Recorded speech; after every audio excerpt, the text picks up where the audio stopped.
I get weak with you, my kryptonite. I'm yours, until the morning light. Follow through, I'll stay tonight.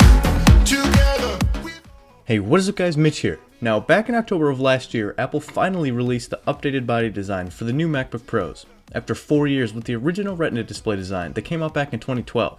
Along with it came new colors, updated specs, and the two most controversial changes: full USB Type-C for the I/O, and of course, the infamous Touch Bar. And I bought one. After 9 months of daily use, how do these changes affect the new MacBook Pro? Let's get right into it.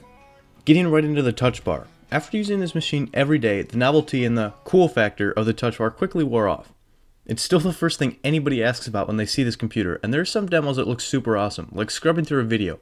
But those are just demos, and when actually using the machine, the Touch Bar doesn't make anything faster, at least out of the box. As with anything, every person using a specific device or feature will want different things, so full customization is appreciated and gives the power to the user to decide how they want to use the device. Apple did this in some places, mostly in apps though. Outside there isn't that much. And that's right where Better Touch Tool picks up, giving you the ability to put basically whatever you want on the Touch Bar in any app, or across the entire system. For example, when I'm using my computer, I usually have headphones on, listening to music, and switching to Spotify is something that is done a lot of times during the day. So I added a button that quickly switches to Spotify. Inside apps is also useful.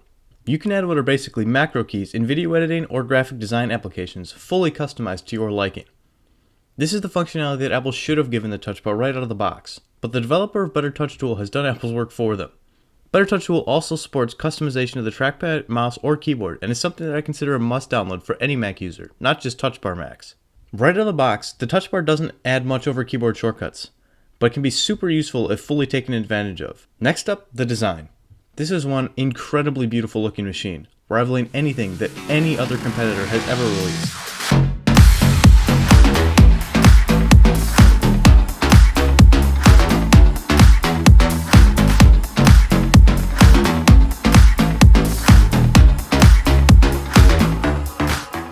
The previous model was no slouch in the design department either, but this is one beautiful looking machine.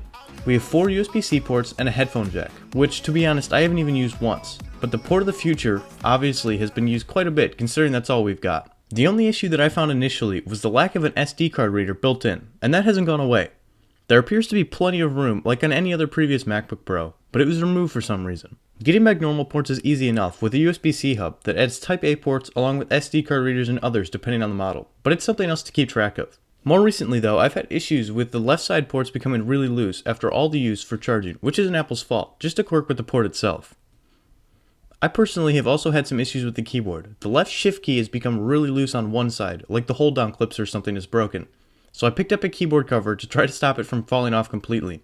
It may sound like I complained a lot about this machine, but overall I've absolutely loved this computer, and the performance and the daily use has been fantastic. As a wrap up to this video, I quickly want to recap my experience with this computer.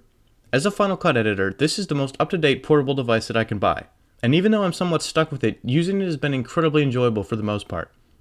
Again, I've had some issues with the keyboard not living up to Apple's previous durability standards, but this seems like an isolated incident, and hopefully something that can be easily repaired. Similarly with the USB-C ports, as amazing as they are in the way that Apple has chosen to push technology forward, I had issues with the left side becoming worn out faster than I would have hoped with less than a year of use. And finally onto the Touch Bar, something that right out of the box seems like a gimmick, but with third-party software it can be turned into something that is legitimately useful. Besides the 2 slight issues that I have had with this computer, I've fallen in love with the speed, silence, and the second-to-none industrial design, and recommend it to anyone looking for a powerful computer, especially looking at the prices for a refurbished Pro, bringing the price to a more competitive area.